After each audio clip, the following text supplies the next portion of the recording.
Bien, iniciamos. Son las 11:31, ¿está bien? Gracias. Buenas tardes a todos. Bienvenidos a esta presentación del libro.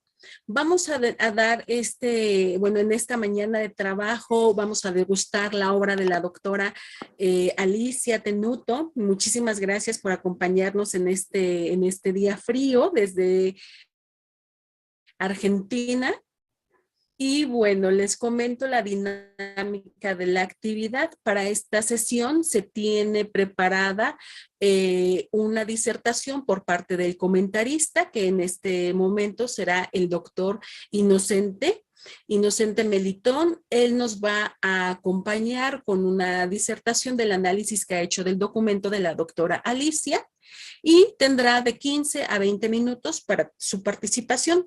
Posteriormente, la doctora Alicia hará la presentación de su documento y dispondrá de 40 a 60 minutos y tendremos una ronda de preguntas de los asistentes de 20 a 30 minutos al finalizar. También se les compartirá una liga para la evaluación de esta presentación y bueno, pues sin más voy a dar inicio con la presentación del currículum de nuestra ponente el día de hoy. La doctora Marta Alicia Tenuto Soldevilla cuenta con un doctorado en educación por la Universidad Nacional de 3 de Febrero, de Lanús y Universidad Nacional de San Martín, con el programa interuniversitario de universidades. También es magíster en educación con orientación en gestión educativa por la Universidad de San Andrés. Su tesis, titulada Los significados atribuidos por profesores del profesorado al constructivismo. Es especialista en psicología educacional con orientación en docencia por el Colegio de Psicólogos de la provincia de Buenos Aires. Es especialista en educación con orientación en gestión educativa por la Universidad de San Andrés. Su formación superior universitaria de grado tiene la licenciatura en psicología por la Facultad de Psicología en Buenos Aires, por la Universidad de Buenos Aires. Es licenciada en Ciencias de la Educación con especialización en psicopedagogía en la Facultad de Filosofía y Letras de la Universidad de Morón. Es profesora de Ciencias de la Educación por la Facultad de Filosofía y Letras por la Universidad de Morón. Y también es profesora para la enseñanza primaria por el Instituto María Mazzarello y tiene una actividad profesional destacada, tiene muchísimas producciones. La verdad, sí es un placer contar con su participación, doctora. Voy a leer solamente algunas. Dentro de su actividad profesional, bueno, el Consejo Latinoamericano para la internacionalización de la formación de posgrado. En este caso fue asesora pedagógica en el proceso del cambio curricular en la Universidad y Salud. También ha participado en el Sistema Nacional de Acreditación de la Educación Superior, SINAES, en Costa Rica, y licenciatura en Ciencias de la Educación, con énfasis en los ciclos 1 y 2, y bachillerato y licenciatura en Ciencias de la Educación por la Universidad de Castillo. Espero que esté pronunciando bien, doctora. En 2020 fue también par evaluado para la reconsideración el diplomado bachillerato de educación de la Universidad Nacional.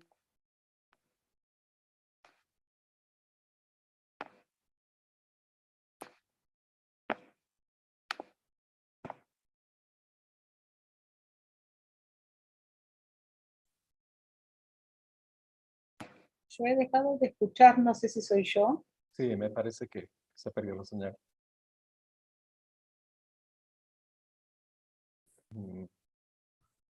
Doctora Yedid. Es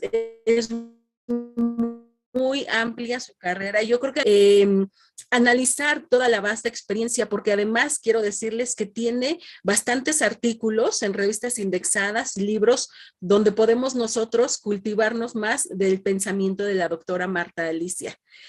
Y me voy a permitir también hacer la presentación del currículum de nuestro comentarista.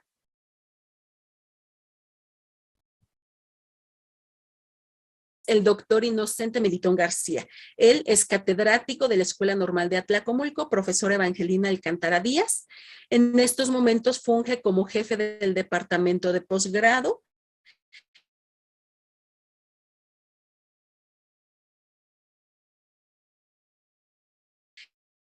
Es investigador de tiempo completo. También es catedrático de posgrado en la Facultad de Ciencia, Educación Autónoma de Caribe, Red de Cuerpos Académicos de Escuelas Normales, Red CODAES, Red Interamericana de Educación Docente, y es autor de artículos indexados y capítulos de libros sobre pedagogía, educación y ciencia. Muchísimas gracias, doctor, por haber aceptado ser el comentarista de esta presentación. Les comento la dinámica entonces. Inicia el doctor Inocente con 15 a 20 minutos y posteriormente la maestra, la doctora Marta Alicia. Adelante, doctor. Muchas gracias, muy buenos días a todos. Doctora Marta Alicia Tenuto, muchas gracias por haber aceptado esta invitación del desarrollo de este trabajo académico para con la Escuela Normal de Atlacomulco. Apreciamos de verdad mucho su presencia y apreciamos por supuesto también su colaboración y el que nos permita obviamente poder comentar su obra, que junto con la doctora María Belén Barrio Nuevo son compiladoras precisamente de este documento. Si me lo permite, entonces comenzaré a trabajar algunos de los esquemas que efectivamente se encuentran en su obra. Se trata de una obra colectiva en donde aparecen diferentes capítulos donde participan diferentes autores.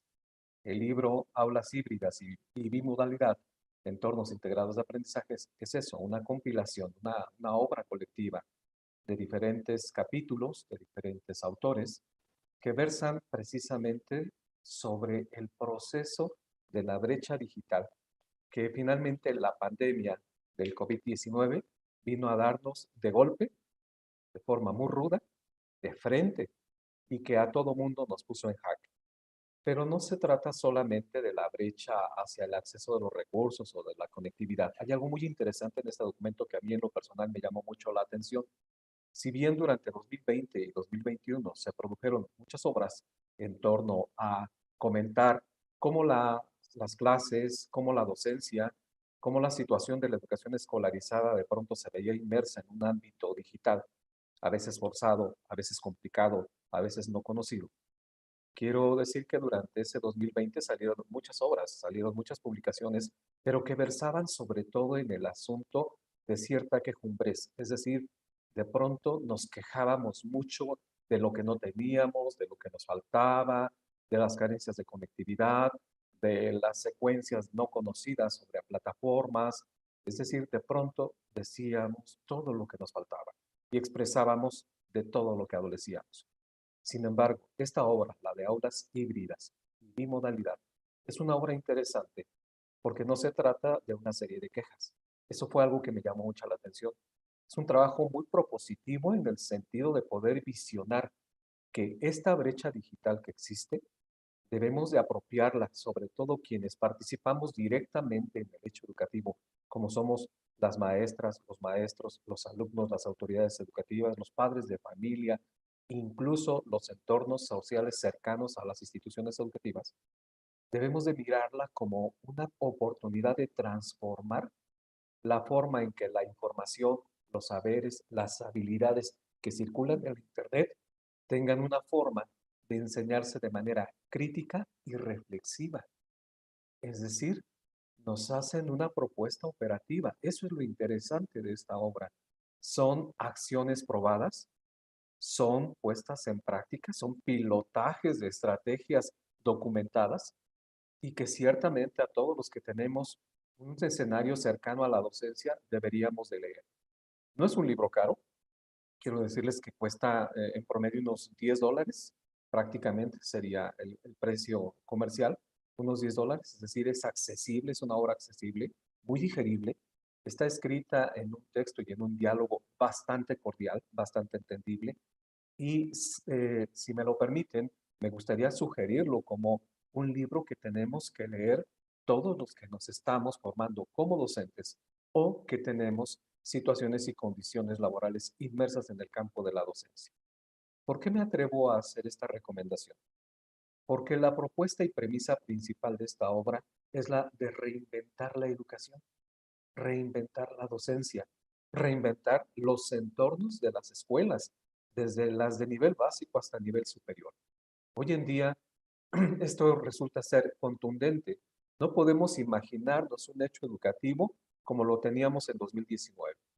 No podemos imaginarnos regresar a las condiciones antes de la pandemia. Hoy las condiciones son distintas y no propiamente por la pandemia, no propiamente porque sigamos viviendo todavía tercera ola, cuarta ola, quinta ola, sexta ola en el caso de Europa, sino porque realmente esto vino a transformar la forma de enseñar, la forma de aprender, la forma de desarrollar un curso y hoy los agentes que intervienen en el hecho educativo incluso se han ampliado.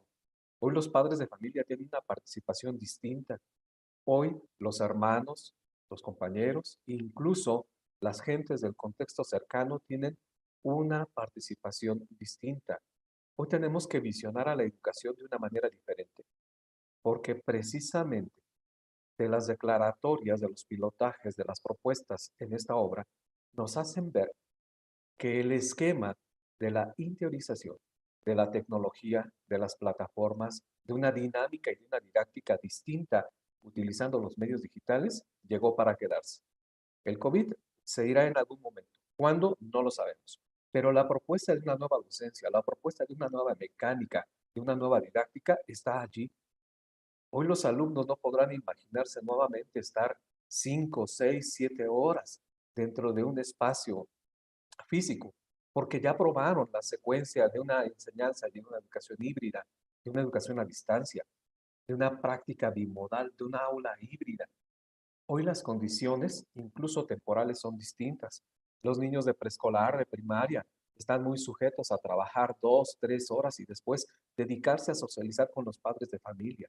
Incluso los de nivel superior, hay muchos jóvenes que están hoy trabajando medio tiempo y otro medio tiempo lo dedican también a su educación, porque las plataformas digitales lo permiten así, porque los entornos integrados de aprendizaje que es la propuesta y premisa principal de esta obra, es precisamente una oportunidad de educarse, de acceder a la educación de una manera distinta. Ese término a mí me encantó. Yo no lo había escuchado. El de entornos integrados de aprendizaje a mí me encantó porque se puede partir en tres categorías principales. Primero, hablar propiamente del entorno, como todos los elementos integradores que intervienen propiamente en el hecho educativo.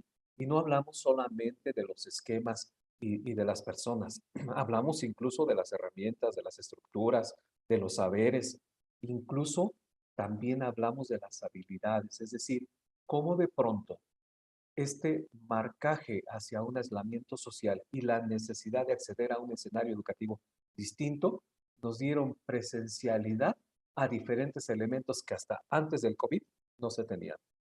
Un ejemplo claro que nos muestra uno de los artículos es la participación de los padres de familia. Los padres de familia generalmente antes del COVID, la participación en el hecho educativo era: llego, dejo al niño en la escuela, me retiro, recojo tareas, regaño, estoy al pendiente y se acabó. Y a partir del COVID y a partir de la propuesta de la interacción en plataformas digitales, los padres de familia tuvieron que entrar al campo del terreno educativo. Y ellos, su participación fue completamente distinta. Al principio, muy sufrida, catastrófica, incluso haciendo muchos corajes, ¿no? Porque de pronto pretendíamos que la modalidad de la educación se gestara exactamente igual como se había venido dando por mucho tiempo. Pero esta propuesta del entorno integrador de aprendizaje nos hace precisamente un planteamiento interesante en torno a que esta condición de los entornos cerrados, de las escuelas cerradas, es algo que debe pasar, que debe transformarse y que obligadamente debemos empezar a considerar todos los que nos dedicamos de manera directa o indirecta al trabajo en el campo educativo, debemos de estar considerando que nuestra docencia, nuestra postura, incluso nuestra creencia en torno al hecho educativo, debe transformarse hacia una propuesta abierta, dice el documento, hacia una propuesta flexible a través de una condición de aula híbrida y bimodal. Porque hoy en día, el tener que regresar a las aulas de manera estática por un exceso de tiempo no va a ser productivo. Dicho de otra forma, los alumnos ya probaron la libertad y la flexibilidad precisamente de los entornos virtuales. Los docentes también empezamos a reconocer muchas de las bondades que las plataformas y las aplicaciones digitales tienen. Hoy es día y es momento para empezar a hacer una propuesta directa, una propuesta transformadora a ello, incluso como este congreso, pues, que se está suscitando de forma digital también.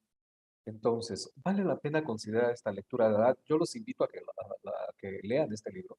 A mí me cautivó desde el principio.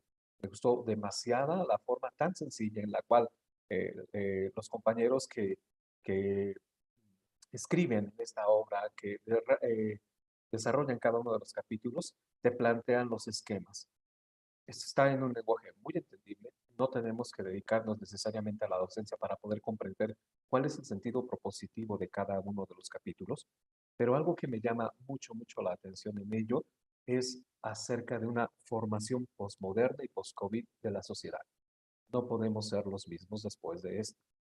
Es decir, no podemos apostar a que las escuelas volvamos a hacer lo mismo, porque nadie tiene la oportunidad de poder hacer eso, y mucho menos considerando precisamente las transformaciones por las cuales la educación ha estado pasando. Hay un tema, hay un artículo muy interesante que se llama Enseñanza y currículo en la bimodalidad. Se lo recomiendo. Este es muy interesante, sobre todo en la propuesta ontológica que ahora debemos de marcar en los planes y programas de estudio, sobre todo para todos los jóvenes que están estudiando en una escuela normal o que se están formando como docentes en algún centro de actualización del magisterio o que están trabajando precisamente en una formación docente en una universidad pedagógica. Esta lectura es obligada en este esquema de cómo revisar el planteamiento curricular desde una bimodalidad. De hecho, a mí me pareció tan interesante que de pronto empecé a girar en mi cabeza una propuesta hacia que algunos programas educativos, algunas licenciaturas, por ejemplo, que ofrece esta escuela normal, se pueda hacer el planteamiento a trabajarlo a distancia, a trabajarlo completamente en línea. Esto nos crearía una sucesión permisible en el sentido de que sería un programa abierto durante todo el año y que incluso los estudiantes no necesariamente tendrían que pisar la escuela normal para poder desarrollar una licenciatura. Obviamente ese planteamiento tiene que hacerse a través y a la luz de estrategias bien pensadas, bien precisas, como puede ser el entorno integrado de aprendizaje. Doctora Marta Alicia, yo le voy a retomar esa categoría y la voy a rescatar para el planteamiento del diseño curricular del doctorado en pedagogía que la institución va a ofrecer y que estamos precisamente en eso, en el planteamiento del diseño curricular. Así que si usted me lo permite, voy Con a todo tomar gusto. bastantes extractos y esa categoría la voy a arrebatar para poder trabajarla y proponerla como una propuesta precisamente de un esquema documental y curricular, incluso para estudios de posgrado. Algo que también nos invita en esta lectura a repensar es cómo el campo educativo saltó desde diferentes escenarios. A través de los artículos que están contenidos en el libro y que son enseñar y evaluar en contextos de incertidumbre, de las TACTICS y las TEP y cómo implementarlas, la enseñanza online hacia la realidad, la comunicación dialógica vincular instituciones educativas, evolución y perspectivas de la salud escolar, vinculación escuela-universidad para el mejoramiento del aprendizaje y salud infantil, entre algunos otros. Estos capítulos, estos artículos que se han compilado en esta obra, también nos permiten hacer una reflexión en torno al contexto físico y virtual que los alumnos desarrollan en cada una de sus secuencias formativas. Y sobre todo, cómo el trinomio docente, estudiantes y conocimientos, bueno, ahora tiene que replantearse, porque ahora ya no formamos un trinomio.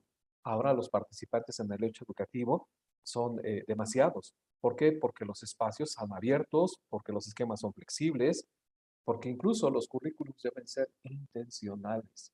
A mí me llamó mucho la atención, me mueve mucho en ese esquema. Tengo 30 años de servicio y hagan de cuenta que recibí una inyección de vitaminas. O sea, mi mente me empezó a maquinar diferentes cuestiones y diferentes situaciones y que sería muy interesante que los jóvenes que están en proceso de formación, que obviamente tienen muchos menos años que yo, pueden generarles ideas también muy propositivas. El día de ayer yo escuchaba en una de las conferencias una pregunta que hacía una alumna de una escuela normal, en donde mencionaba y decía, bueno, en la escuela normal lo tenemos todo. O sea, hay mecánicas, hay aplicaciones, hay internet, hay esquemas. En casa tenemos, obviamente, la computadora, pero ¿qué hacemos cuando vamos al campo de trabajo y esas condiciones no existen? Ese es uno de los criterios y de los esquemas que precisamente toca esta obra. Yo finalizaría, porque no me vinieron a escucharme a mí, sino a la autora. A quien quieren escuchar es a la autora del libro. Así que yo finalizaría mi participación invitándolos a que puedan degustar de esta obra. La encuentran en venta online, la pueden encontrar. Si la encontré yo, la pude hacer el pago de derechos y descargarla. Repito, no es una obra cara y me parece, chicos, que están en proceso de formación, que este libro les ayudaría mucho a precisar experiencias de propuestas de una aula híbrida, de una bimodalidad y de una flexibilidad en el escenario educativo que bien se puede aplicar en el campo de trabajo a donde ustedes precisamente van a radicarse laboralmente, ya sea en sus prácticas profesionales o ya sea como desarrollo propiamente profesional de su labor. Así que finalizo con ello, invitándolos precisamente a degustar esta lectura sumamente compleja, completa, perdón, sumamente interesante, pero sobre todo propositiva. Eso fue lo que a mí me llamó mucho la atención. Hay propuestas, no hay quejas. Hay propuestas y eso es sumamente importante porque en el campo educativo se requiere precisamente aprender del camino que llevan recorridos otros. Y este libro nos va a brindar demasiado aprendizaje en este escenario. Muchas gracias. Muchísimas gracias, doctor Inocente Melitón García. Así como lo menciona, es muy complejo ese proceso del cambio, de aceptar estas nuevas realidades y sobre todo es complejo por las condiciones actuales tecnológicas que vivimos en México, ¿no? Hoy mismo, bueno, el Internet nos está jugando pasadas no tan agradables y esta condición, bueno, la vivimos todos los días en la cotidianidad, ¿no? Obviamente con la reserva de los periodos en los que tenemos que guardarnos nuevamente en casa por las oleadas fuertes de contagios, pero siempre la tecnología será un muy buen aliado para no dejar la educación y no distanciarnos tanto. Muchísimas gracias, doctor, por este comentario tan acertado. Damos oportunidad ahora a la doctora Marta Alicia Tenuto Soldevilla pueda realizar su intervención. Recordamos, tiene usted de 40 a 60 minutos para ello. Bueno, en principio muchas gracias por las bellas palabras de un colega y la atenta lectura del material. El libro que voy a compartir, en realidad ahora después les voy a contar un poco cómo se produce, pero está integrado por los autores que todos tenemos experiencia en la docencia, como se habrá dando cuenta. No solamente nos hemos seguido formando, sino que la convocatoria fue a compartir experiencias, ya sea en la gestión o en el ámbito de las prácticas docentes. Así que ese fue, esto que ha captado el doctor, ha sido precisamente el espíritu con lo que nosotros invitamos a los autores de este libro a participar. Y agradezco a la colega que me diga maestra, porque en realidad yo soy maestra de grado primero, como ustedes sabrán, y los alumnos que tuve en primer grado, allá hace tiempo, todavía me siguen llamando señorita Marta. Así que no he perdido la, la categoría de ser la maestra de grado que fui en algún momento. Creo que uno nunca lo pierde, ¿no? Y si lo pierde está en problemas. Así que en principio les agradezco la invitación, agradezco la atenta lectura, agradezco las bellas palabras y le voy a contestar un poco con lo que le digo a los estudiantes cuando nos dicen que algo les funcionó bien y demás, que los docentes tenemos un compromiso vinculado con la enseñanza y cuando compartimos actividades, ese es parte de nuestro compromiso. Nos alegra mucho que haya resultado interesante, pero creemos que cuando compartimos experiencias tienen que estar centradas en ese sentido.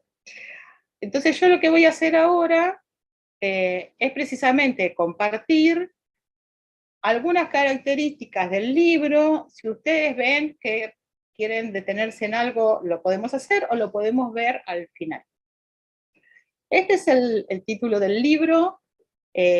Primero les voy a contar un poco, ¿no? Entonces, en principio, los agradecimientos a la escuela, a todos los asistentes que están en este momento escuchándonos, a los colegas que me han invitado, y la agenda de presentación va a ser, voy a hacer una breve presentación de mi persona y de Belén. Después voy a contarles un poco del contexto de producción de la obra y después voy a compartir algo de cada capítulo, contándoles un poco cómo se fue elaborando. Como dijo la colega, yo soy doctora, magíster, especialista en psicología educacional, en psicología en educación, licenciada en psicología en educación, pero sobre todo soy profesora para la enseñanza primaria, ¿no? Que es el título de los normales, digamos, que se da en Argentina, y ahí les dejé una foto para que recuerden, vean que no siempre uno tiene esta edad que tiene en este momento, sino que alguna vez fue joven en la vida. También es una forma de presentarse, porque cuando uno se presenta, las imágenes las recordamos más que las palabras. Y esta es una de las cosas que tenemos que tener en cuenta cuando trabajamos con los estudiantes. Nosotros a veces hablamos mucho, y bueno, ya digo, y hace más de 100 años decía, dejemos de hablar a los estudiantes piensan a través de problemas. Así que bueno, trabajo como docente. En la del medio es un congreso de más de 500 personas, que en realidad lo que hice fue una charla, por eso estoy en el medio, una charla interactiva, donde iba haciendo preguntas y los docentes iban participando. Y la otra, estoy en una de las actividades con mi marido trabajando en un posgrado acá en la provincia de Santa Fe. Pero me gusta también mostrar dos imágenes más, que son una que está sacada del Tecnológico de Monterrey, cuando fui a hacer una capacitación sobre recursos educativos abiertos, donde encontré una frase con la que me identifico, que dice, un lápiz y un sueño pueden llevarte a cualquier lugar, ¿no? Entonces uno puede decir, bueno, esta ilusión, estos sueños te pueden llevar a cualquier lugar. Y la otra es una imagen de, en realidad acá estamos en Guatemala, subiendo a un cráter que constituye para mí un desafío, porque toda la parte psicomotriz, todo lo que es actividad física, se imaginarán que para mí es un desafío, que yo lo asumo, ¿no? Con mi marido y con mi hija, para que vean que no es lo único que hago en la vida, estudiar y trabajar, sino que también tengo una familia. Así que esta es una imagen de ese momento. También quiero compartir con ustedes brevemente el currículum de María Belén, que es la otra coordinadora. Belén es doctoranda en educación, en este momento acaba de entregar su tesis, es magíster en investigación, es especialista en investigación educativa, es licenciada en educación, es profesora en ciencias jurídicas, es asesora institucional, docente, investigadora, coordinadora de programas, y además es alguien con quien trabajo dando cursos en particular, y por eso hemos realizado este desafío del libro. El contexto en que surge este libro es el del libro anterior. En el año 2021 tuve la oportunidad de compilar otro libro, que es Planificar, Enseñar, Aprender y Evaluar en Educación Superior. Ese libro también es producto es un trabajo colectivo y es producto de las experiencias que los docentes que participamos en ese libro tenemos. Y en ese momento lo compilé con Horacio de Mar Ferreira, que a lo mejor algunos de ustedes lo conocen, porque da muchas charlas en México, en Colombia, en distintos lugares. Y nosotros ese libro lo integramos por capítulos que hablaban del aprendizaje, de la planificación, de la enseñanza centrada en los docentes y centrada en los estudiantes, de la evaluación, e integramos un capítulo más que lo escribimos con Belén sobre entornos integrados de aprendizaje. Es decir, a partir de eso apareció un capítulo que nos pidió la editorial sobre entornos integrados de aprendizaje. En ese contexto, cuando se publicó el libro a principios del año pasado, la editorial nos pidió explícitamente que desarrolláramos otro libro, que es el que ustedes conocen, y que hiciéramos foco precisamente en los entornos integrales de aprendizaje. Cuando pensamos este libro con Belén, lo que hicimos es tratar de pensar cuáles eran algunos referentes que nosotros conocíamos, que eran de nuestra confianza, y que sabíamos que podían compartir experiencias interesantes, ya sea en la docencia como en el campo de los equipos de gestión. Y en un principio fue un libro que tenía el doble de capítulos, pero que la editorial decidió que a los fines de su publicación iban a seleccionar algunos de esos capítulos, que son los que ustedes conocen. También tenía algunos otros elementos sobre equipos de gestión, había participado unas estudiantes de doctorado de Brasil y demás, pero este es el producto de esta selección y de este trabajo colectivo. Personalmente, y espero que no saquen cuentas, siempre digo que tengo más de 40 años en la docencia, y en general cuando enseño tengo un cartelito que está al final de mis clases, que dice, hazlo con pasión o cambia de profesión, ¿no? Es decir, estamos todos invitados a hacerlo con pasión. Y como dijo el colega, tenemos una cierta tendencia a la queja, ¿no? A todo lo que no se puede, y la propuesta es pasar de una mirada que se llama normativa, es decir, ponemos un ideal, miramos cuánto nos falta al ideal, porque siempre va a dar déficit. Si nosotros decimos, bueno, yo quiero este estudiante ideal, yo quiero ser, digamos, la relación con el ideal da déficit. No hay manera de que dé bien, porque la realidad no se ajusta a nuestro ideal. Entonces, la propuesta, que es un poco el planteo, yo hago mi tesis de doctorado es sobre competencias transversales y profesionalismo en la carrera de medicina en Argentina. La propuesta es una mirada productiva. Es decir, ¿qué hay? ¿Qué tenemos? ¿No? Un poco lo que dice un cómico argentino, que es, bueno, con lo que podemos tener una mirada de lo que falta, una mirada de que, bueno, si no lo hacemos bien, no hacemos nada, o podemos tener una mirada de, bueno, a ver, ¿qué tenemos? Y con esto hacemos algo. Bueno, esa es la propuesta en realidad para la docencia en general. A ver, ¿qué elementos tenemos y qué podemos hacer? Y siempre pensar que tratar de que la centralidad no esté siempre en nosotros. Por ejemplo, yo ya hablé bastante y seguro alguno de ustedes me abandonó, ¿no? Se fue a pasear con su mente en algún lugar y ahora, como cambio de imagen, puede ser que vuelvan. Pero tenemos que saber que los estudiantes tienen una atención lábil.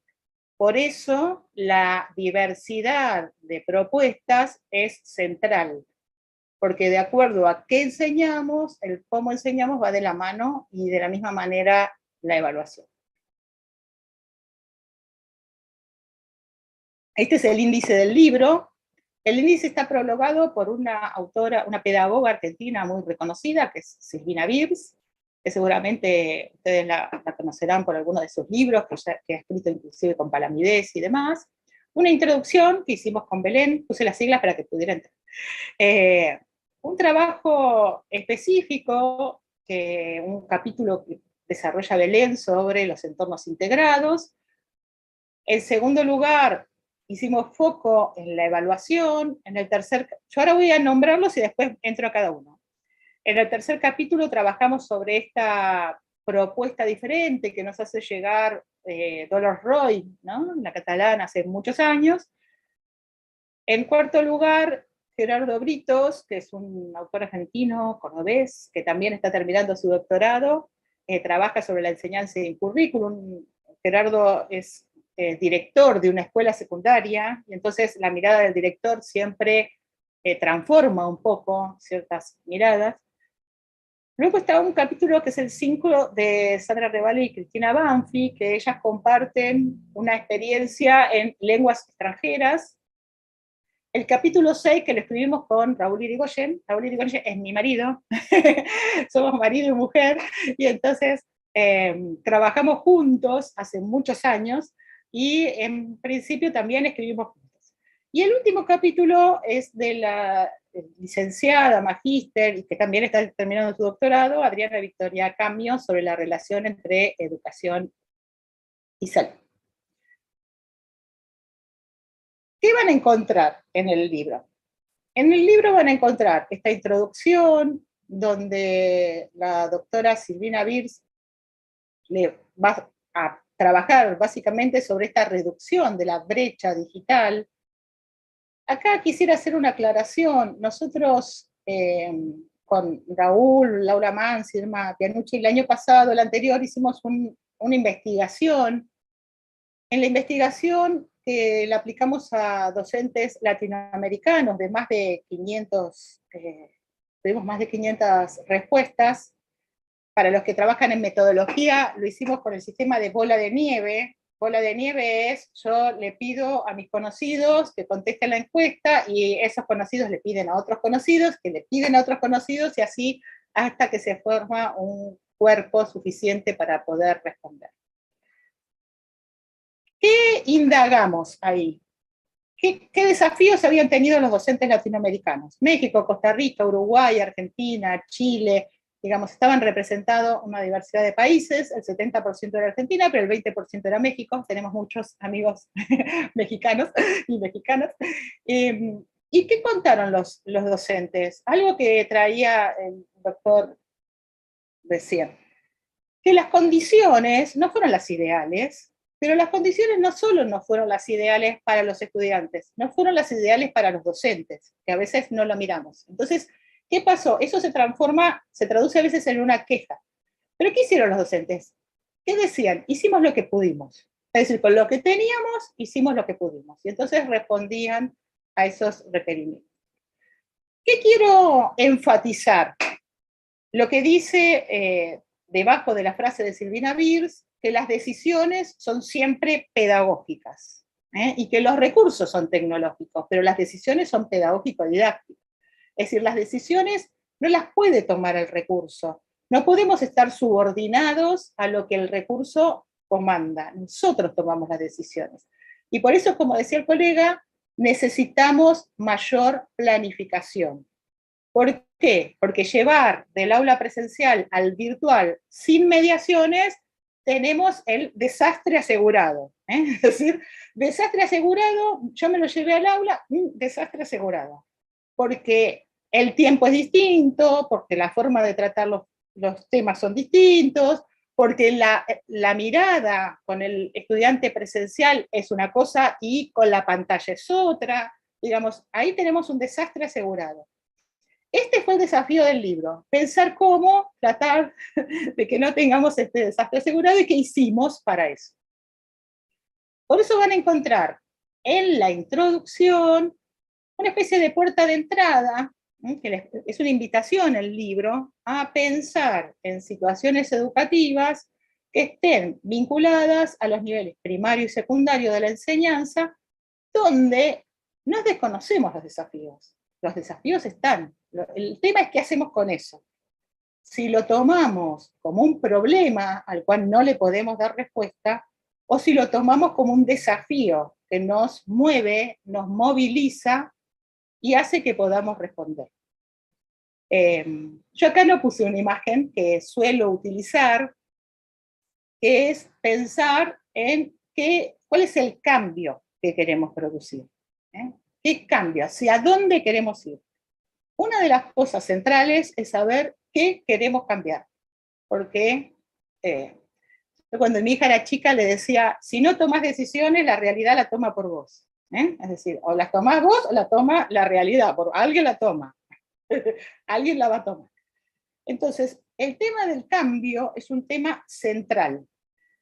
Yo tengo una imagen que a veces comparto, que son dos dinosaurios, uno charlando con el otro, y le dice uno al otro, espero que haya un cambio en nuestra aburrida vida, ¿no? Y entonces ven el asteroide que viene cayendo.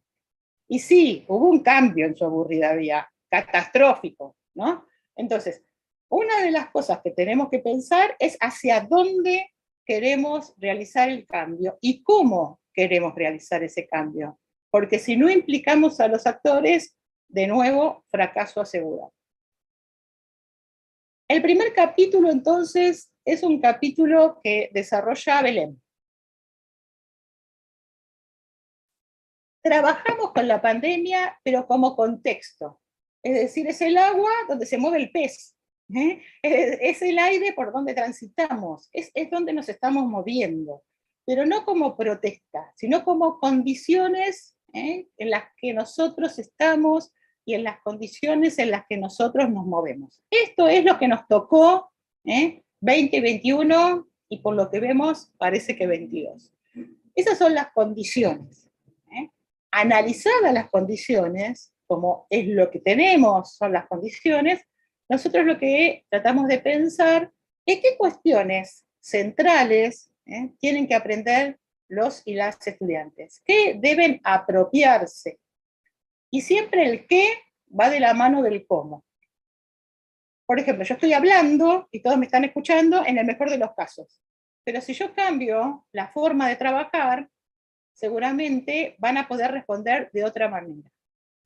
Entonces, en el capítulo 1 hay una contextualización, y por eso está en el capítulo 1, de las condiciones en que nos encontramos y qué cuestiones deberíamos presentar. Y como dijo el colega, trabaja sobre estos conceptos de entornos integrados de aprendizaje. Cuando nosotros pensamos en la escuela del siglo XIX, todos pensamos en los pupitres que algunos de nosotros hemos tenido, atornillados al piso, donde la centralidad y la mirada estaba en el docente, en la docente. Estos espacios físicos ya se han conmovido y por lo tanto tenemos que pensar en otros tipos de espacios. Ya en la década del 60, miren lo que les estoy hablando, esos espacios fueron movidos. Pero que las teorías hayan dicho que los tenemos que mover, no quiere decir que las prácticas se hayan movido. Entonces, si ustedes miran, busquen, yo los invito y las invito a buscar fotos de enseñanza de la computación en el aula. ¿Qué van a ver? Van a ver un docente, adelante, un docente con una pantalla, adelante, y todos los estudiantes en el espacio escuchando al docente. Es decir, sumamos un recurso tecnológico, que puede ser una computadora, una netbook, una notebook, un iPod, lo que fuera, pero eso no cambió la centralidad en la palabra del docente, no cambió las reglas del juego, hizo que siguiéramos escuchando al docente. Entonces, la computadora funcionaba como un libro, nada más que de mayor acceso. Una investigación que nosotros hicimos hace muchos años en Ciudad de Buenos Aires trataba de desarmar esa idea de la centralidad del docente, y era súper difícil. ¿Por qué? Porque hasta los estudiantes pedían que el docente les dijera qué había que hacer. Ahora, la sociedad ha cambiado, no solo por la pandemia, como decía el colega, la sociedad ha cambiado. Si no piensen en la sociedad de su infancia, piensen en el tiempo con que cambiaban las cosas, en la cadencia con que cambiaban esas cosas. Yo siempre cuento que mi abuela contaba que manejaba un Forte a bigote, ¿no? Entonces, esos Fortes, esos autitos, vivía en el campo, manejaba ese. Ahora, el tiempo y el cambio, hace 100 años, transcurría con un ritmo. El cambio en la actualidad transcurre con otro. De hecho, yo los invito a mirar alguna película de otro tiempo por televisión, digamos, no por Netflix, que la podemos adelantar, por televisión, y van a ver que uno tiene la tentación de adelantarla. ¿No les pasa? Uno mira la película y la quiere adelantar. Dice, bueno, a ver, ya está esto, vayamos más adelante. Bueno, eso es lo que a veces le pasa en la cabeza a nuestros estudiantes. Es bueno, ya está, a ver, ya me lo dijiste, ¿qué hacemos ahora? Entonces, el tema de los espacios es un tema a considerar, a pensar cómo trabajar en estos espacios. Espacios flexibles, dinámicos, con interacción, no tanta centralidad en nuestra palabra, ¿bien? Y animarnos. Acá hay un punto central. El docente tiende, los docentes tendemos, las docentes tendemos a hacer actividades que conocemos. Porque eso las desconocidas nos producen incertidumbre. Pero no hay más incertidumbre que hacer cosas conocidas, porque los demás no nos van a seguir, es decir, se quedan en el camino. Entonces, hay entornos, estos entornos, a mí me parecía muy interesante lo que decía el colega y quedamos a disposición de lo que necesiten para seguir trabajando sobre este tema. Precisamente yo había notado que estos espacios del siglo XIX y XX ya han cambiado y que necesitamos básicamente mayor planificación en ese sentido. Integrados, ¿por qué? Porque no se trata de sumar espacios. Una cosa que vimos en los años de la pandemia es que los docentes tendimos a volver a prácticas tradicionales. Es decir, el docente volvió a hablar mucho, mucho, ¿no? Como decía el colega, 5 horas no la podemos volver a hablar mucho. Y yo los invito a ustedes, ¿qué les pasa cuando alguien escucha hablar mucho a alguien? Ya se fue, volvió, ¿no? Bueno, tendimos a prácticas centradas en nosotros, que es otro tema para trabajar, y por lo tanto, para generar, propiciar, favorecer el aprendizaje, estamos pensando en diversidad de experiencias ricas, experiencias potentes, experiencias que superen lo conocido. Bueno.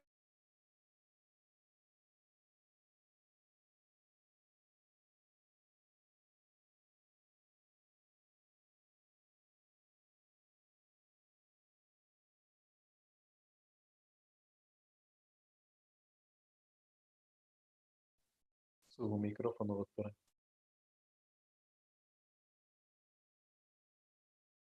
Ahí está. Por algún motivo me silencié. Llegué hasta recién porque me salió un cartel que decía usted está silenciado. Así que, bueno, la ventaja de la tecnología. Bueno, como les decía, en el capítulo 2 trabajamos con Mariana Ferrarelli, que es una especialista en tecnología, Mariana Ornique, que se dedica en particular a evaluación, María José Sabelli, que trabaja en pedagogía en particular, y con quien hace 30 años que trabajamos juntas, y yo, trabajamos sobre la relación entre la enseñanza y la evaluación. ¿Por qué pusimos enseñar en el capítulo? Porque en general lo que pasa con la evaluación es que se la mira desgajada de la enseñanza. Es decir, habitualmente lo que nosotros vemos es que el docente hace a lo mejor una buena planificación, trabaja con cuestiones interesantes en la enseñanza, cuando llega la evaluación le piden el triple salto mortal que nunca enseñaron. Entonces, hay un texto muy interesante de Busquet, el currículum del nadador, de la década del 70, que es cuando se empiezan a cuestionar sobre nuestras prácticas. Entonces cuenta Busquet que tenían un currículum para enseñarles a los nadadores sobre historia de la natación, cálculo de las piscinas, una cantidad de información impresionante, todo con pizarras. Después los llevaban a observar a nadadores experimentados y después de esa sólida preparación los largaban, ¿no? Los tiraban en el mar en enero en Europa. ¿Qué podemos anticipar? Que alguno habrá sobrevivido, ¿no? Pero no va a sobrevivir por lo que le enseñamos. Entonces, nosotros lo que tenemos que trabajar es esta vinculación entre las formas de la enseñanza y las formas de la evaluación. Es decir, tiene que haber una relación y el qué y cómo se enseña tiene que ir de la mano del qué y cómo se evalúa. Para que, algo que decía Edith Lewin en Argentina hace muchos años, una evaluación sin sorpresas. Es decir, cuando llegamos a la evaluación, no tiene que aparecer la sorpresa. Entonces nosotros lo que hicimos en el capítulo 2 es precisamente proponer que evaluar implica repensar la enseñanza, el aprendizaje, porque las enseñanzas y los aprendizajes van de la mano, y cómo trabajar el vínculo pedagógico. Es algo que a lo mejor en el presencial nos sale más fácil, pero creemos que si no trabajamos el vínculo pedagógico en la virtualidad, vamos a estar en problemas. Es decir, tenemos que pensar actividades que propicien el vínculo pedagógico, no solamente con nosotros, sino entre los estudiantes. Yo di clase en una maestría, entre otras cosas en la vida, de educación superior, y recuerdo que los estudiantes, soy didáctica universitaria, y incluye actividades en el espacio virtual, y entonces iban a trabajar en grupo. Yo los mandaba a trabajar en grupo, tenían que definir algunas cuestiones y volver. Y lo que estaban asombrados los docentes, que son estudiantes de la maestría, es que la mayoría de los espacios curriculares nosotros lo tenemos centrados en la exposición. Y que eso no produce ni propicia la relación con los otros, el conocimiento del compañero, y tampoco propicia el desarrollo de capacidades como negociación, liderazgo, trabajo en equipo, comunicación. Entonces, recordemos que si queremos que aprendan determinadas cuestiones, vamos a tener que hacer determinadas otras. Y que además lo que estamos desarrollando no solamente son profesionales, sino son en particular ciudadanos y ciudadanas. Si nosotros centralizamos la palabra, vamos a tener ciudadanos que trabajan de manera individual. Ahora, si queremos ciudadanos cooperativos, colaborativos, que trabajen con otros, que negocien, que puedan, necesitamos hacer otras actividades. Entonces, acá una cosa que nosotros queremos centralizar es que la evaluación va de la mano de la enseñanza y que por lo tanto hay que repensar la enseñanza si queremos cambiar la evaluación. Bueno, en el contexto de pandemia, de bimodalidad, y acá quisiera hacer una aclaración que no está precisamente en el libro, pero que me gustaría pensarla para seguir trabajando este tema, es que la educación híbrida o entornos integrados de aprendizaje, o como le llamemos, tiene en los últimos tiempos, lo que ha pasado en Argentina por lo menos, es que se ha vuelto a las aulas y se ha vuelto con algo que podemos llamar educación híbrida disruptiva. Es decir, volvimos al aula, había alguna computadora, teníamos alguna cámara, teníamos algún micrófono, tuvimos que pensar actividades para los que estaban presenciales y para los que estaban virtuales, pero no tenía una integración de los espacios. En mi caso, a mí me ha pasado, yo tuve 2 experiencias que voy a compartir. En una experiencia, yo llegué y los que habían identificado los recursos eran los de técnica, la parte tecnológica. Entonces, ¿qué habían hecho? Habían puesto una camarita en el escritorio y habían puesto un micrófono en el escritorio. Con lo cual, lo que teníamos era que no nos podíamos mover del escritorio, porque si nos movíamos del escritorio, los que estaban en internet no nos escuchaban. Además, estábamos en un aula que estaba a semipenumbra, no la podíamos iluminar mucho, porque si no, no nos veían, y no la podíamos iluminar poco, porque si no, nos dormíamos todos. Entonces, por eso yo digo que insisto, con que las decisiones tienen que ser pedagógicas, porque eso la tomaron otros las decisiones. Es como cuando vamos a una universidad y tenemos todos bancos fijos y el sol nos viene de frente, que a mí me ha pasado. No puedo mover los bancos y me da el sol en la cara. Alguien tomó una decisión que no conocía de educación. Entonces, Las decisiones tienen que ser pedagógicas. Y entonces tengo otra experiencia donde con mi marido tratamos de armar un entorno integral de aprendizaje, donde pensamos actividades y pensamos la organización del espacio y la de los recursos en forma anticipada. Entonces, ¿qué hicimos? Se pueden llevar micrófonos corbateros o micrófonos que van asociados a la comunicación, hay que montar alguna cámara de video que no es necesariamente la de la computadora, porque la computadora no se puede mover, sino que mover la computadora.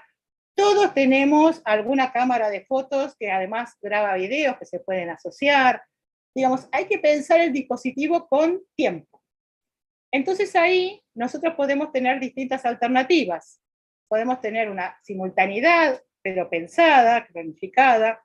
Podemos tener también algo que se llama por estaciones, que es una propuesta que la van a encontrar en el libro 1, en la parte de evaluación. La evaluación por estaciones y la enseñanza por estaciones es aquella por la que van pasando los estudiantes en distintas oportunidades. En este caso yo dejo en el espacio virtual un trabajo, videos o algo que tienen que hacer los que no están en el presencial, y trabajo de manera presencial las prácticas.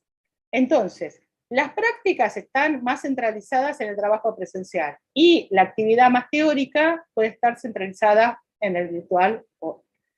Aula invertida es cuando los estudiantes trabajan de manera autónoma antes de llegar al aula, pero pensemos que estas propuestas no son para ser únicas. No hay propuestas que nos vayan a resolver todos los males. Es decir, las propuestas tienen que ser diversas. Yo quiero que los estudiantes, por ejemplo, trabajen sobre las posturas de la medicina, ¿no? Un docente trabajó sobre esto.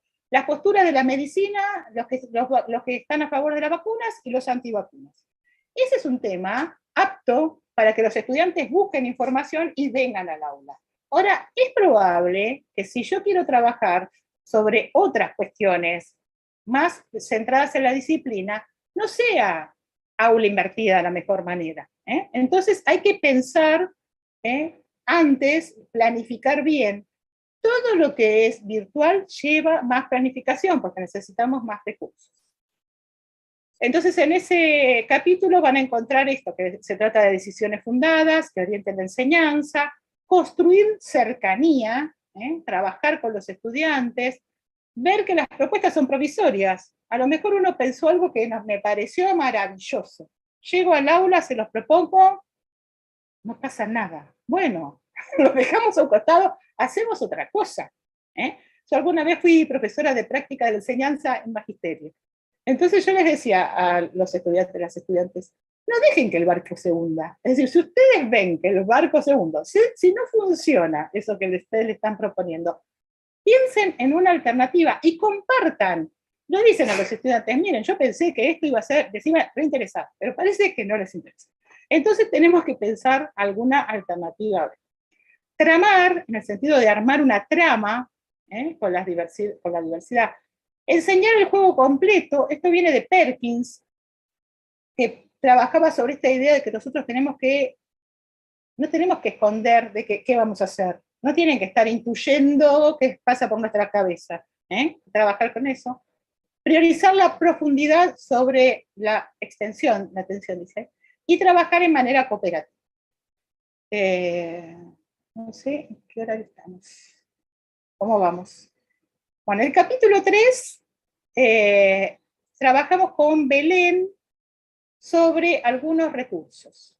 Para trabajar sobre esos recursos, como los recursos están al servicio de la enseñanza, lo que hay que pensar es precisamente esto. Nosotros, de acuerdo a cómo enseñamos, son los recursos que vamos a usar y cuál es la evaluación que está asociada al recurso. Por ejemplo, exposición dialogada. Exposición, diálogo, lo que estoy haciendo ahora. Voy a poder usar Zoom, actividades sincrónicas, asincrónicas. Voy a poder incluir actividades grupales, el Zoom lo permite. Yo ahora podría pedirles que hagan una actividad grupal y podemos tener pruebas escritas orales, estructuradas y no estructuradas. Ahora, si yo hago una exposición significativa, una exposición discusión, un trabajo con mapa conceptual, lo que puedo utilizar son algunos recursos, como por ejemplo Lucidchart. Y puedo hacer un mapa conceptual individual cuando enseño, o colaborativo, y de la misma manera hacer un mapa, voy a dejar de compartir, de la misma manera hacer un mapa conceptual, y ahora les voy a compartir precisamente dónde queda Lucidchart, algo de Lucidchart. Vamos bien en tiempo, doctora. Empezó un poquitito antes de las 12, entonces yo creo que nos queda media hora, si gusta. Bueno, muy bien. A ver si me deja compartir Chrome. No me deja compartir. Quería mostrarles el Lucidchart, pero parece que no. La opción, como verán, estoy tratando de... A ver si me deja aquí. Ahí sí, ahí la ven, ¿verdad? En Lucidchart van a encontrar, se aprende, nosotros creemos que se aprende haciendo. Entonces, ¿qué hacemos para enseñar estos recursos? Los invitamos a inscribirse, les pedimos a los estudiantes antes de que trabajen, estas son todas experiencias que hemos realizado, que entren y se logueen, y después ustedes van a encontrar que tienen o plantillas o tienen un documento que pueden ir completando. Este es un programa sumamente sencillo, que ahora lo está cargando, que van a ver que solamente consiste, para poder trabajarlo, hay que arrastrarlo. Los elementos se arrastran y se puede trabajar de esa manera. ¿Ven? Entonces, ustedes van a tener a la izquierda tienen todas las figuras. Y ustedes pueden arrastrar, se arrastra cualquiera de esas figuras hacia el programa. Secretos para trabajar con programas gratuitos. Los programas gratuitos no permiten más de 2 o 3 actividades. Entonces, ¿qué hacemos? Los hacemos. Acá tiene una opción que es compartir. Este se puede hacer de manera colaborativa, es decir, yo lo que a veces hago es usarlo para relevar lo que venimos trabajando hasta el momento. Los estudiantes tienen que identificar los conceptos claves, tienen que buscar las relaciones, tienen que armar el diagrama, tienen que armar un mapa conceptual o lo que fuera, si es un mapa conceptual con las condiciones, jerárquico, con relaciones, etcétera. Eso es lo que les enseño. Y el secreto para trabajar en programas gratuitos es que ustedes tienen que usarlo, bajarlo y después eliminarlo. No más de 2 o 3, porque si no le tira eso que me salió a mí, que es un cartelito que dice, ¿usted no quiere usar la versión premium? Bueno, para que no los obliguen a usar la versión premium, tienen que usar los programas gratuitos y después eliminar la actividad que utilizaron. Ahora voy a volver a la presentación.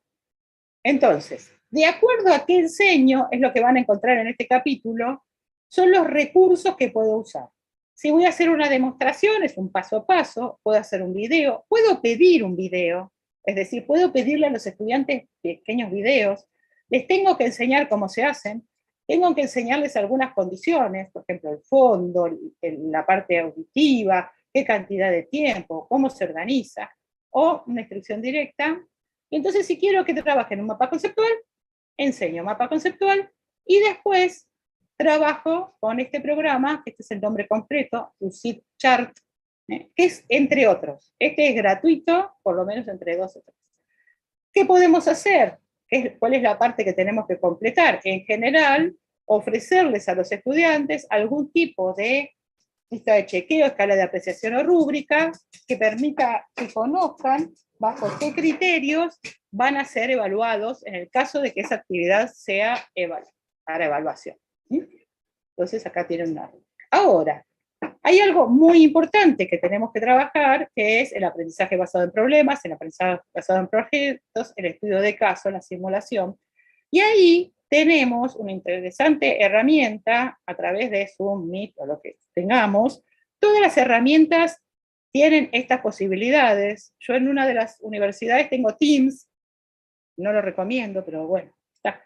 Y tiene también para trabajo grupal. Hay que buscarle la lógica, y en todos los casos se pueden trabajar de manera sincrónica el trabajo grupal. Recuerden que si queremos que aprendan a trabajar con otros, a colaborar, a negociar, a liderar, a exponer, necesitamos que lo hagan. Escuchándonos no va a ser suficiente. Entonces, en este capítulo van a encontrar precisamente distintas alternativas para este trabajo. En el capítulo 4 es el que el colega mencionó, acerca de la enseñanza y el currículum. Este capítulo fue escrito por Gerardo Britos. Yo soy directora de tesis de doctorado de educación, él tiene una maestría en psicología cognitiva, es pedagogo, y sobre todo tiene mucha experiencia en la gestión.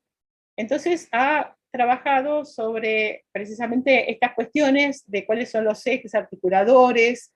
Es un tema que es central ahora en la provincia de Córdoba. Córdoba en Argentina está en el centro del país. Es una provincia de muy alta producción y capacitación de docentes.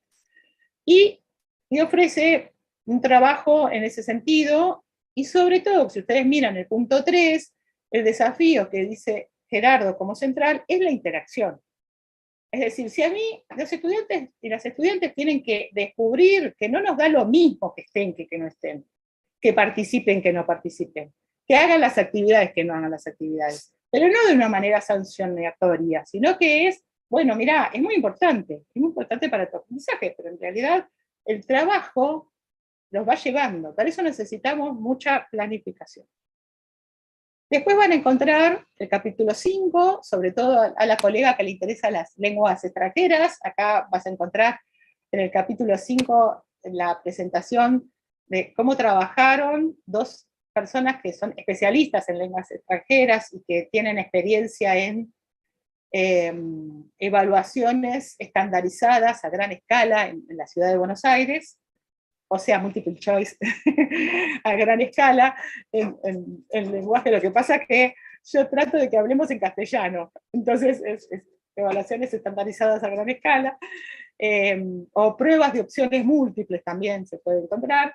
Entonces, estas personas que tienen mucha experiencia, tanto en la parte de evaluación como de enseñanza, ahí tienen comparten una serie de etapas por las que ellas pasaron para trabajar en las aulas, en particular en un lugar que se especializa en Argentina en lenguas extranjeras.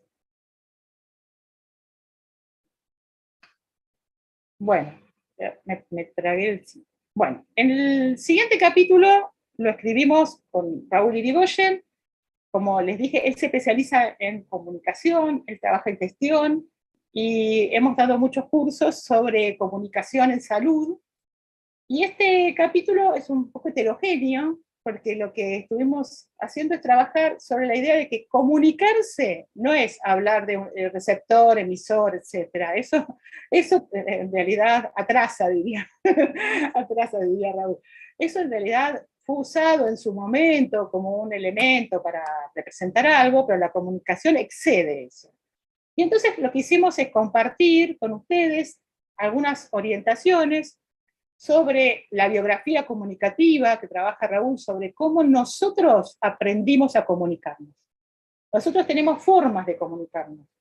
Los estudiantes y las estudiantes vienen con sus formas de comunicarse. Esa forma de comunicarse viene de su contexto.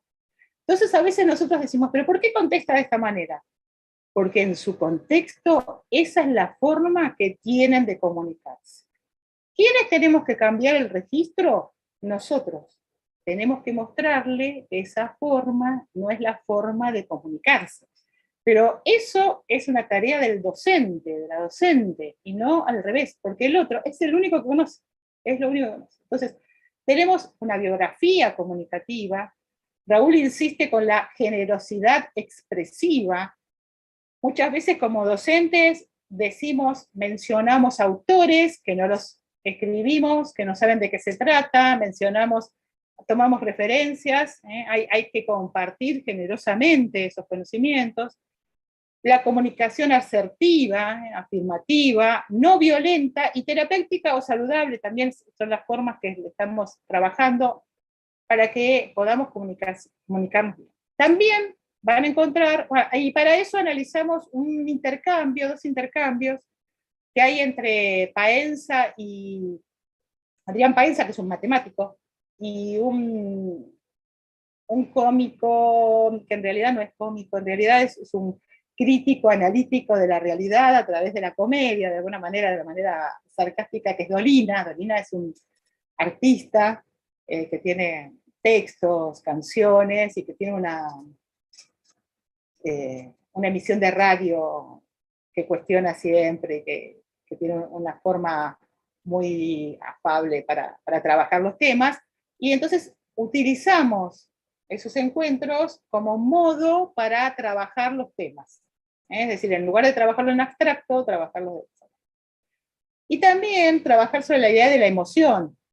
Ahora, no se trata de enseñar emociones, se trata de trabajarlo, es decir, de ponerlas en acto, como todo lo que enseñamos. Yo no voy a enseñar los tipos de emociones, porque eso es un contenido de tipo declarativo, son conceptos, así no se aprenden. Las emociones se trabajan, los afectos se trabajan con afecto.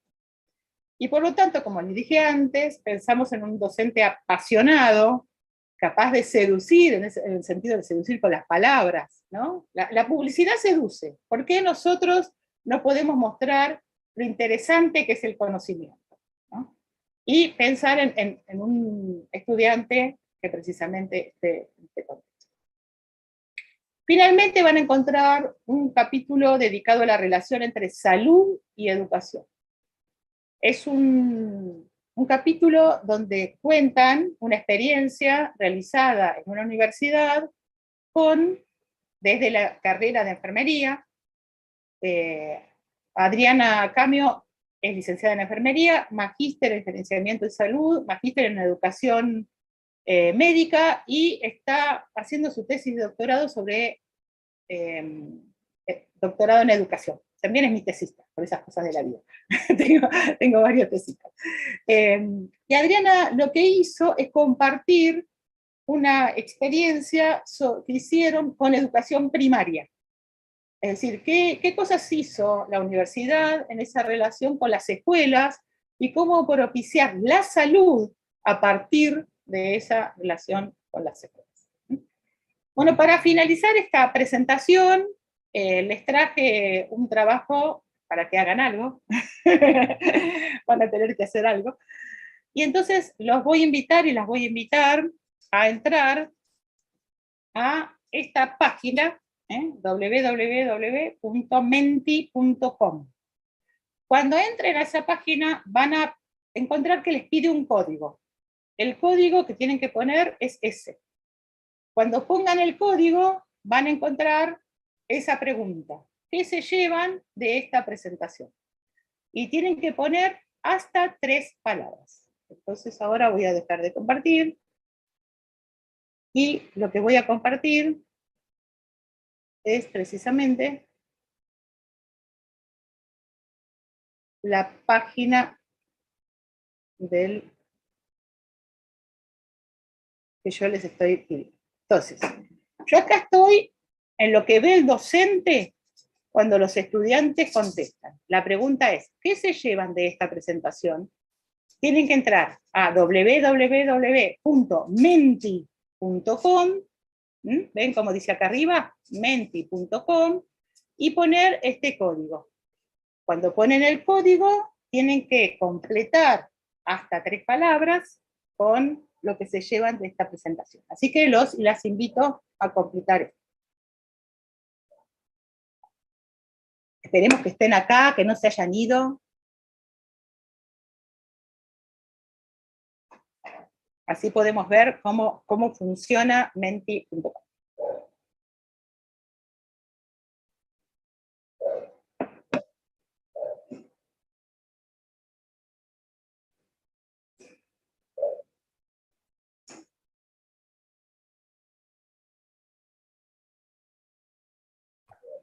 Ha sido muy interesante escucharle, doctora. Bueno, Me muchas atrevo a gracias. interrumpirle un minutito para Sí. comentarle a todos los asistentes, maestros, compañeros, estudiantes, cuando terminen de contestar esta pregunta de la doctora que se llevan de esta presentación, también me gustaría que si alguno de ustedes tiene alguna pregunta que hacerle a la doctora acerca de la exposición de su material, por favor lo pueda colocar en el chat para después dar una apertura a la sesión de preguntas, por favor. Perfecto. Gracias. Se aceptan preguntas, felicitaciones, comentarios, Lo que quieran decir. todo constructivo. Gracias. Si ustedes miran, van a ver que las palabras que se repiten son las que van apareciendo con mayor tamaño, porque yo opté por nube de palabras. Pero si una palabra aparece en plural y la otra en singular, el programa no lo toma. Porque si ustedes miran, van a ver que dice aprendizaje, aprendizajes, ¿eh? Es decir, acá podríamos ver que hay aprendizaje y aprendizaje va como en primer lugar. ¿Qué cuestión es esto? Esto es es algo muy simple que podemos hacer desde el principio de la clase. Le podemos decir, bueno, a ver, ¿qué recuerdan de la clase pasada? Y entonces tienen que completar no más de 5 minutos. Ven que lleva a hacer esto y nos permite ver qué recuerdan como central. Esto se puede bajar, ven que se dice que se puede bajar, es más, les llega a su correo porque hay que entrar y loguearse, el que arma el docente. Y recuerden que como es gratuito, yo siempre, el artilugio del gratuito, como es gratuito, lo que tienen que hacer es, una vez que lo tienen y lo bajan, lo pueden eliminar para que no les salga el mensaje de que tienen que pasarse a la opción Pro, es decir, a la opción paga. Entonces, esta es una opción, y ahora yo lo que voy a hacer es mostrarles cómo sería lo que tienen que hacer para los que no lo conocen. Yo después, si quieren, les mando lo que salió. Para los que no lo conocen, lo que tienen ahí, yo lo que hice es entrar como docente a Mentimeter. Ven que la palabra, el enlace es más largo, mentimeter.com, y después indicamos acá, yo lo saqué de este lugar, y después indicamos, ahí lo completamos. Yo sí les puedo compartir inclusive, ahora les voy a compartir cómo lo ven.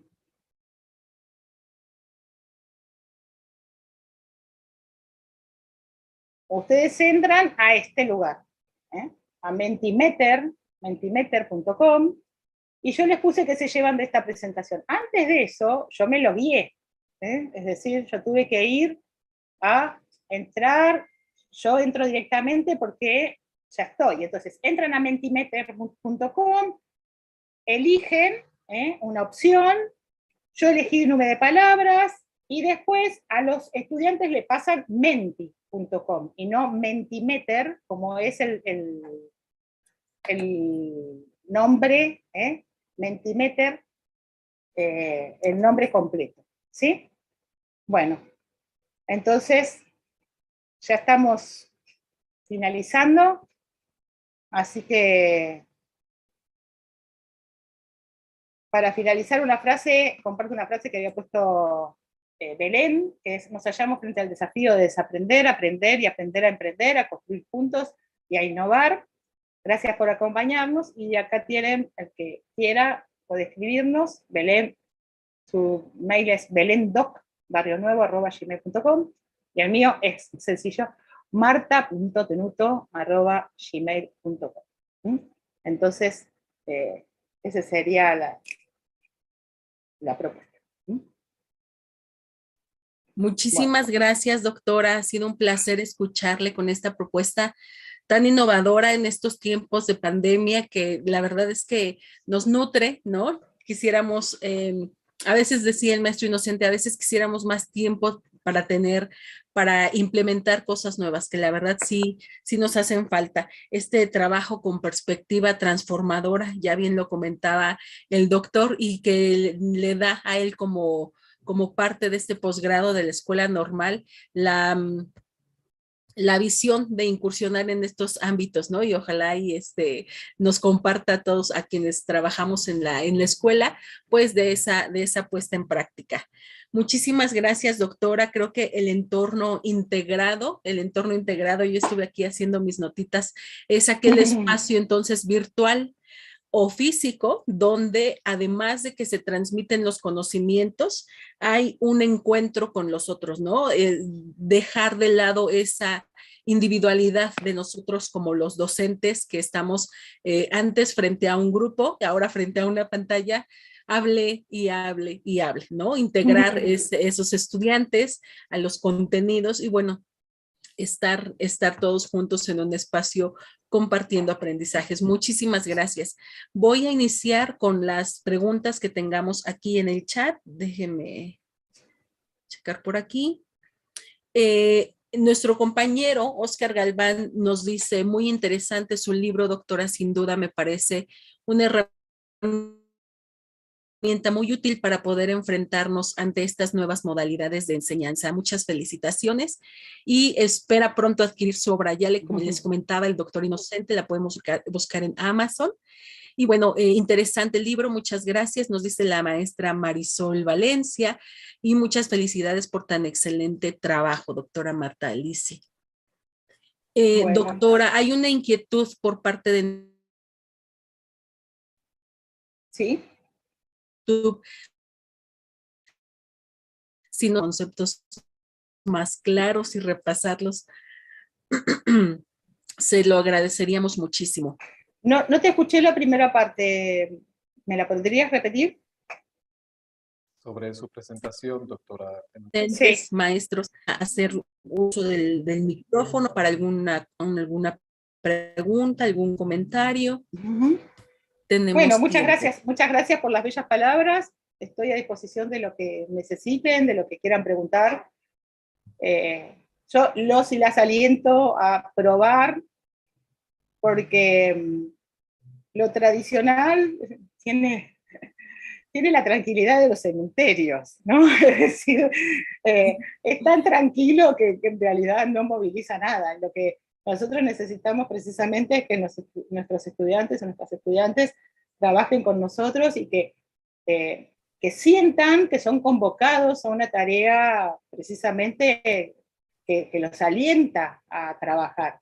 Porque si no, yo a veces hago un chiste cuando digo, bueno, la forma de trabajar, si hablamos siempre de esta manera, los perdimos a todos, ¿no? Es decir, en algún momento los perdimos. Pero también, si solamente hablamos, también los perdimos. Yo estoy segura que algunos de ustedes se fueron, volvieron, como son disciplinados y disciplinadas, se fueron, volvieron. ¿Por qué? Porque la palabra sola no alcanza. Es decir, esto podríamos... por eso puse algunos ejemplos y los traje con algún ejemplo, porque sabemos que se aprende haciendo. Entonces, si trabajamos con mapa conceptual, tenemos que trabajar con mapa conceptual, ¿no? No solo evaluar con mapa conceptual. Trabajamos, los mandamos a hacer un mapa, les pedimos que vengan, que elaboren algo.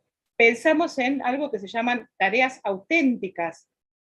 Eso les recomiendo fervientemente, esa línea teórica que propone acercarnos con consignas que tengan que ver con el contexto social, con el contexto profesional, dejar esas consignas escolares, ¿no? que eran para todos iguales, invitarlos a pensar en un contexto. Y entonces, bueno, es distinto. Voy a dar un ejemplo de contextos. Por ejemplo, yo doy la clase, yo doy evaluación de aprendizajes. Yo me especializo en particular en evaluación. Y entonces doy evaluación de aprendizajes en una especialización. Entre los temas que trabajo, evaluación de aprendizajes, hay un tema que se llama las apreciaciones del profesor. Está basado en un texto de Alicia Camillioni y en un texto de Bourdieu. El texto de Bourdieu es el juicio profesoral. Es decir, cómo nosotros, informe inconsciente, colocamos etiquetas a los estudiantes, y entonces hay distintos autores que han trabajado sobre esto. Entonces trabajo sobre el juicio profesoral, trabajo sobre un texto de Karina Kaplan, que se llama Buenos y malos alumnos, descripciones que predicen. Bueno, trabajamos sobre estas categorías que le ponemos al estudiante y que después ofician de predicción de destino, dice Catalán. ¿Qué puedo hacer para pensar ese tema? Lo que hice es proponerles a los estudiantes, que en realidad son docentes de una facultad, que imaginaran que ellos habían sido elegidos por los estudiantes para ir a un encuentro con docentes y relatar algunas de las experiencias que habían tenido vinculados con estas categorías. ¿Ven que hay una diferencia? Entonces, y armaron relatos donde decían, bueno, yo fui elegido por los estudiantes y ellos quieren contarles que a veces en los exámenes orales lo que aparece. Ven que arma un relato que tiene que ver con algo, que tiene que ver con su contexto, que no es lo mismo que decirles, enumeren las apreciaciones de los profesores y pongan un ejemplo. Ven que podría ser otra consigna, una consigna más escolar, es enumeren las apreciaciones y pongan ejemplos. Esta era una consigna que pretendía que esté de la línea de las tareas auténticas. Entonces, nosotros trabajamos en la clase con este tipo de propuestas, con casos, con situaciones, con problemas, con tareas auténticas, y después evaluamos mediante tareas auténticas.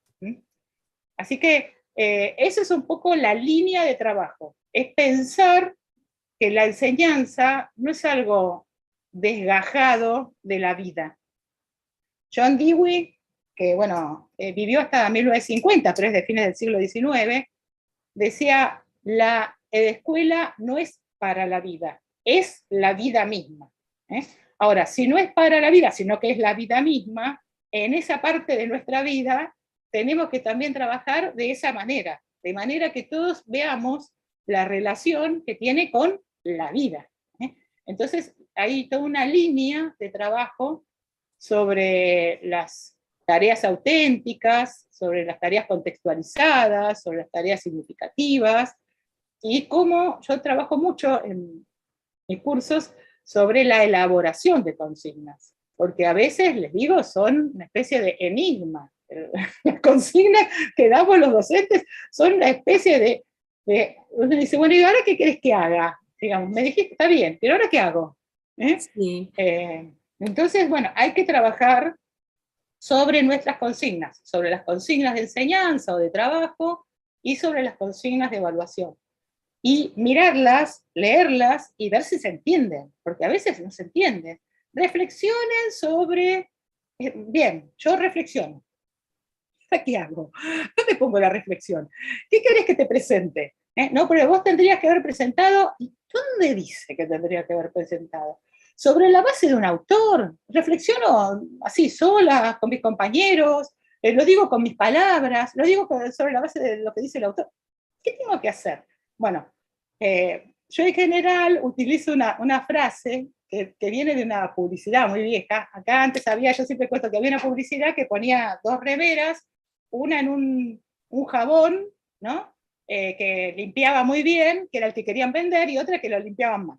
Entonces yo digo que las consignas no pasan la prueba de la blancura, ¿no? Porque esa prueba de la blancura no pasan la prueba. Yo las pongo las enjuago así, las miro y no pasan la prueba. No tienen tarea, no se sabe a quién está destinado, en qué tiempo hay que hacerlo, cómo lo presento, si lo hago con mis palabras, si menciono a los autores, si ¿qué? ¿No? Entonces hay que trabajar mucho sobre ese tema. Es un tema que a los docentes cuando lo trabajamos les encanta, pero les encanta porque después miran sus consignas y dicen, no, hay que revisarlas. Así que bueno, a revisar. Es, doctora. Así que La concepción que nosotros como docentes tenemos de a lo mejor alguna actividad que le solicitamos a los estudiantes es diferente por la experiencia. Nosotros estamos enfocados en a lo mejor un aprendizaje que queremos que los estudiantes reflejen, y ellos en su experiencia de estudiantes tienen una concepción diferente de lo que quieren, de lo que se les está solicitando, ¿no? Sí. Sí, Y, gracias. pero ahí sería deseable que coincidan nuestras dos expectativas, ¿no? Es decir, que coincida lo que nosotros esperamos, y ahí hay un tema muy importante de planificación. Los estudiantes deberían conocer sus programas de estudio, debería ser un elemento de comunicación, cómo vamos a trabajar, cuáles van a ser actividades, cuál va a ser la modalidad que vamos a emplear. Ven que hay algo vinculado con la comunicación.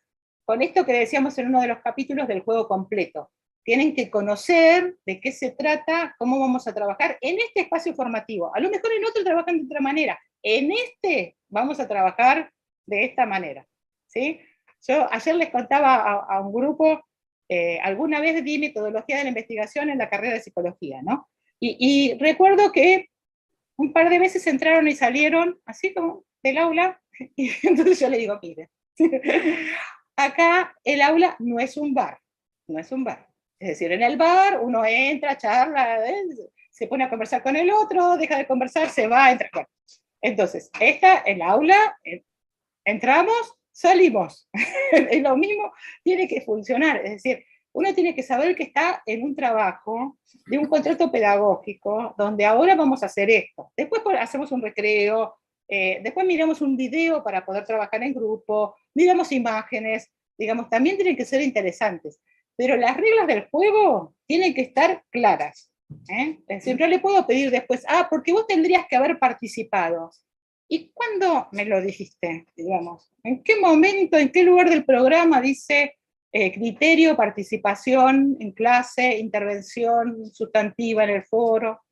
¿Sí? Entonces ven que hay cosas que tenemos que seguir trabajando en ese sentido. Sí, ser muy, muy explícitos con nuestros estudiantes para Sí. darles ese acompañamiento efectivamente.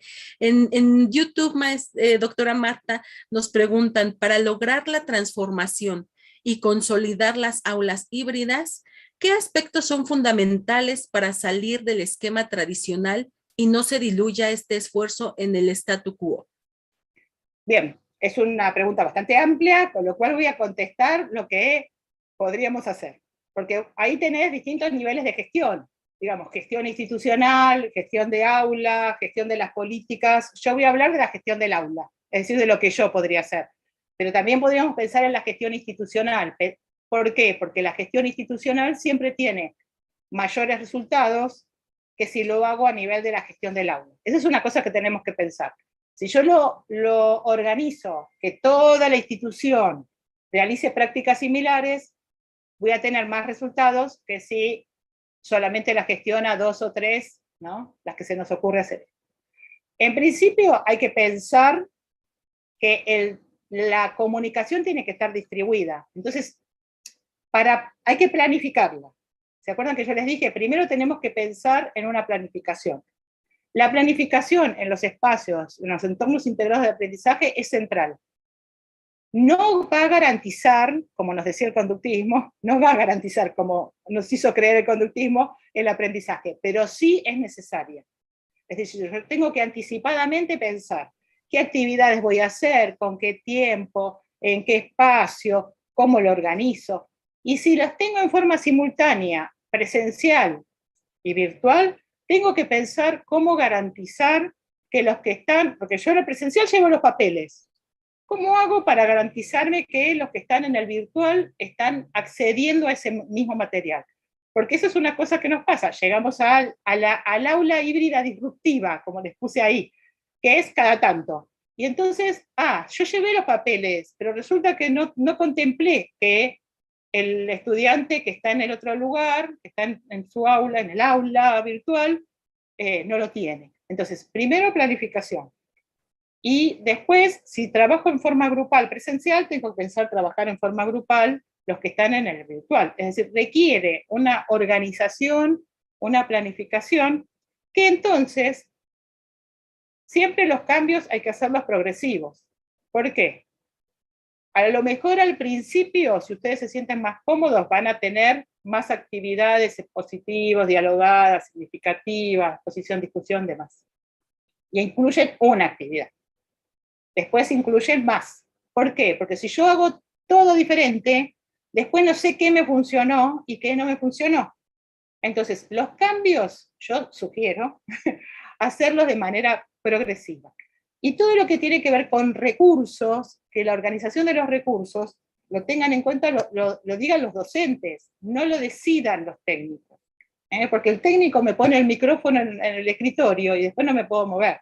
Entonces, ver, cambios progresivos, evaluables, es decir, que yo después diga, bueno, a ver, esto, la próxima que hago, la próxima que cambio, y además compartidos, porque además estamos en una institución superior donde estamos formando docentes y les podemos compartir a los estudiantes en su calidad de futuros docentes, bueno, a ver, miren, esto lo pensé así, pero fíjense que esto no funciona del todo. Entonces vamos a hacer, la próxima, vamos a hacer este cambio. Entonces también que se vaya trabajando con los estudiantes de cualquiera de los niveles. Yo siempre compartí los criterios con los estudiantes. Cuando era maestra de primer grado nos proponíamos algo y hasta que no aprendieron, hacíamos imágenes evaluábamos al fin de la semana. Es decir, no importa el nivel educativo en que nos encontremos, nosotros tenemos que tratar de que el estudiante y la estudiante asuma su responsabilidad, asuma responsabilidad. No está de mi lado todo. Como decía Usuber, puentes cognitivos, material potencialmente significativo, y el estudiante algo va a tener que hacer. No depende todo de mí. Así es, doctora. Natalia Conde nos comenta, actualmente se considera que es correcto volver a clases presenciales, ya que favorece la convivencia entre alumnos y además, al interactuar con maestros, se mejora el aprendizaje. Sí. Ana María Martínez nos comenta, Ana María Martínez Blancarte le saluda, doctora, un gusto volver a verla por estos medios, y nos vuelven a preguntar sobre si nos comparte su PowerPoint para compartirlo con los asistentes. Sí, cómo no. También muchas felicitaciones aquí en el chat del Zoom. Y bueno, le agradecen el compartir sus conocimientos aquí con los asistentes. Adelante, doctora. No, que si quieres se los paso a los presentes, se los puedo pasar, a ver si los tengo en Dropbox, se los paso por chat, o si no, después te los paso a ti, no hay problema de compartirlo. Como usted guste, doctora, si lo comparten en el chat, lo toman quienes están aquí, y yo también, y ya lo compartimos a los Claro, demás. muy bien. Entonces ahí estoy abriendo el Dropbox, a ver si me deja, porque hay configuraciones que te deja entrar y otras que no. Entonces, ahí vamos a ver si me deja entrar. Sí, gracias. Muy bien. Acá me está dejando entrar al Dropbox, pero dice que tiene un problema para completar la solicitud. Así que te lo mando, a ver, te lo mando por mail.